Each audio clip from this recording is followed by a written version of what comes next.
എഴുത്തുകാരി ശാരദക്കുട്ടി നിലമ്പൂർ ഉപതെരഞ്ഞെടുപ്പുമായി ബന്ധപ്പെട്ട് ഇടത് സ്ഥാനാർത്ഥി എം സ്വരാജിനെ അനുകൂലിച്ചൊരു പോസ്റ്റ് ഇട്ടിട്ടുണ്ട്. ഹൃദയഹാരിയാണ്, കേൾക്കേണ്ടതാണ്. എന്തുകൊണ്ട് നിലമ്പൂരിലെ രാഷ്ട്രീയ പോരാട്ടത്തിൽ സ്വരാജ് ജയിക്കേണ്ടിയിരിക്കുന്നു എന്നതിനെ സംബന്ധിച്ച് വളരെ വിശദമായിട്ടുള്ളൊരു കുറിപ്പാണ് ശാരദക്കുട്ടി പങ്കുവച്ചിരിക്കുന്നത്. ഒരു പക്ഷേ ആ പോസ്റ്റ് കേൾക്കാൻ ഇടയാകുന്നുണ്ടെങ്കിൽ സ്വരാജ് എന്ന പുതിയ കാലഘട്ടത്തിലെ സാംസ്കാരിക പ്രവർത്തകനും എഴുത്തുകാരനും പ്രാസംഗികനുമായിട്ടുള്ള വ്യക്തി രാഷ്ട്രീയത്തിൽ എന്തുകൊണ്ട് അർഹിക്കുന്നു, അദ്ദേഹം എന്തുകൊണ്ട് ജനപ്രതിനിധിയാകണം എന്നതിനെ സംബന്ധിച്ചുള്ള കൃത്യമായിട്ടുള്ള നിരീക്ഷണമാണ് ആ എഴുത്ത്. ഇങ്ങനെയാണ് ആ പോസ്റ്റ്.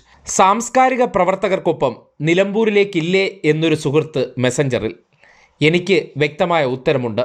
നിരാശ തോന്നുന്ന ചില ഘട്ടങ്ങളിൽ ഞാൻ ഇനി വോട്ട് ചെയ്യാനില്ല, ഒരു പക്ഷത്തിനൊപ്പവുമില്ല എന്നൊക്കെ ക്ഷുഭിതയാകാറുണ്ടെങ്കിലും തിരഞ്ഞെടുപ്പ് കാലമാകുമ്പോൾ എൻ്റെ പക്ഷം എനിക്ക് പറയാതെ വയ്യ. അതിതാണ്.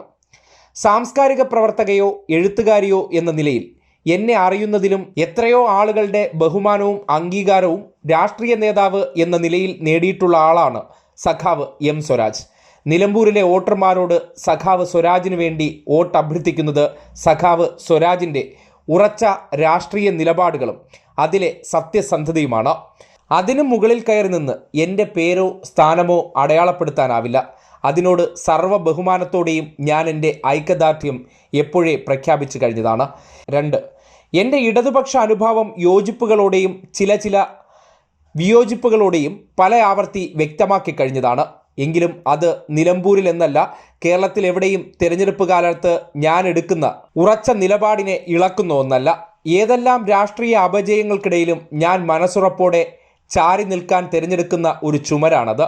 3. തിരഞ്ഞെടുപ്പ് സമയം എൻ്റെ രാഷ്ട്രീയ നിലപാട് വെളിപ്പെടുത്താൻ കിട്ടുന്ന അവസരമാണ്. അതിൽ പരം എനിക്ക് അതിനകത്ത് മറ്റ് സ്വകാര്യ നേട്ടങ്ങളുമില്ല. എല്ലാവർക്കുമുള്ള പക്ഷപാതങ്ങൾ പോലെ കണ്ടാൽ മതിയത്. സ്വകാര്യ നേട്ടങ്ങൾക്കായാണ് നിങ്ങൾ ഒരു പക്ഷത്ത് ചേർന്ന് നിൽക്കുന്നതെങ്കിൽ എന്നെയും അങ്ങനെ നിങ്ങൾക്ക് കാണാനാകൂ. എനിക്കതിൽ പരാതിയില്ല. 4. കഴിഞ്ഞ നിയമസഭാ തെരഞ്ഞെടുപ്പിലും സഖാവ് സ്വരാജ് വിജയിക്കണമെന്നും ആ സാന്നിധ്യം നിയമസഭയിൽ അനിവാര്യമാണെന്നും വിശ്വസിച്ചിരുന്നതുമാണ്. വൈകിയെങ്കിലും അത് ഇത്തവണ സാധ്യമാകുമെന്ന് തന്നെ ഉറപ്പിക്കട്ടെ. അത് പറയാൻ ആരെയും ഭയപ്പെടേണ്ടതില്ല. 5. ഒരു മികച്ച നിയമസഭാ സാമാജികന് വേണ്ട നിരീക്ഷണ പാഠവും വാക്ചാതുരിയും ചരിത്രബോധവും പക്വതയും നിയമ അവബോധവും സ്വരാജിനുണ്ട് എന്നുള്ളത് ഞാൻ സാക്ഷ്യപ്പെടുത്താതെ തന്നെ നിലമ്പൂരിലെ ജനങ്ങൾക്കറിയാം. എതിർപക്ഷത്തെ സ്ഥാനാർത്ഥിയുടെ യോഗ്യതകളെക്കുറിച്ച് അന്വേഷിക്കാനും എൻ്റെ ആവശ്യമല്ല. ആരോഗ്യകരമായ ഈ മത്സരത്തിൽ സ്വരാജ് ജയിക്കണമെന്ന് തന്നെയാണ് ഞാൻ ആഗ്രഹിക്കുന്നത്. എസ് ശാരദക്കുട്ടി. ഇതാണ് എഴുത്തുകാരി പങ്കുവച്ചിട്ടുള്ള വരികൾ.